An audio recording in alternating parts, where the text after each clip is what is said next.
અંગદાનની ઝુંબેશમાં ધારપુરનું પ્રથમ પ્રેરણાદાયી પગથિયું. ધારપુરના દીપકભાઈ ભવાનભાઈ પરમારને બ્રેઇન ડેડ જાહેર કરવામાં આવ્યા હતા. દીપકભાઈ પરમાર દ્વારા લીવર અને કોર્નિયાનું દાન કરવામાં આવ્યું. 3 લોકોને નવજીવન મળ્યું. લીવર ધારપુરથી અમદાવાદ સ્થિત ઇન્સ્ટિટ્યૂટ ઓફ કિડની ડિસીઝ સુધી સુયોગ્ય રીતે પહોંચાડવામાં આવ્યું. ગુજરાત રાજ્યમાં છેલ્લા અનેક વર્ષોથી અંગદાન અંગે જનજાગૃતિ અને પ્રેરણાદાયી ઝુંબેશ ચાલી રહી છે. તે અંતર્ગત આજરોજ તારીખ 6 નવેમ્બર 2025ના રોજ GMERS હોસ્પિટલ ધારપુર તરફથી સૌપ્રથમ અંગદાન થવાથી માનવતાની એક અનોખી અને ભાવનાત્મક ઘટના સર્જાઈ છે.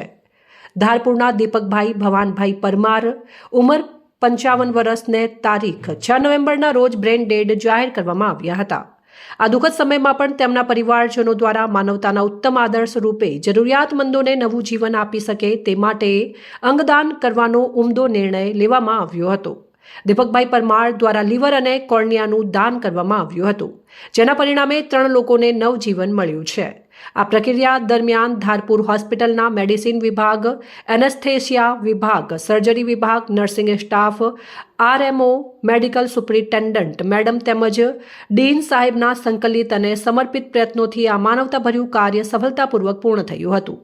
હોસ્પિટલ દ્વારા તાત્કાલિક ગ્રીન કોરિડોર તૈયાર કરવામાં આવ્યો હતો અને દાનમાં મળેલ લીવર ધારપુરથી અમદાવાદ સ્થિત institute of kidney disease IKD સુધી સુયોગ્ય રીતે પહોંચાડવામાં આવ્યું હતું. IKD કિડની હોસ્પિટલની નિષ્ણાંત ટીમ દ્વારા આ અંગદાનની પ્રક્રિયા સફળતાપૂર્વક પૂર્ણ કરવામાં આવી હતી. દીપકભાઈ પરમારના આ પરોપકારી અને પ્રેરણાદાયી નિર્ણયથી સમાજમાં માનવતા અને સહાનુભૂતિની નવી લહેર પ્રસરી છે. તેમના પરિવારજનોનો આ ઉમદો નિર્ણય અન્ય એક પરિવારોને પણ અંગદાન માટે પ્રોત્સાહિત કરશે.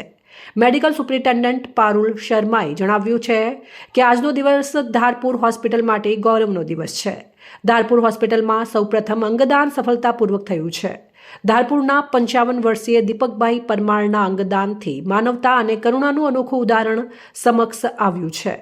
એમના પરિવારજનોનો હું હૃદયપૂર્વક આભાર માનું છું. તેમજ ગુજરાત સરકાર, આરોગ્ય મંત્રી, પ્રમુખ સચિવ, CEO અને IKDના સહયોગ માટે દિલથી આભાર.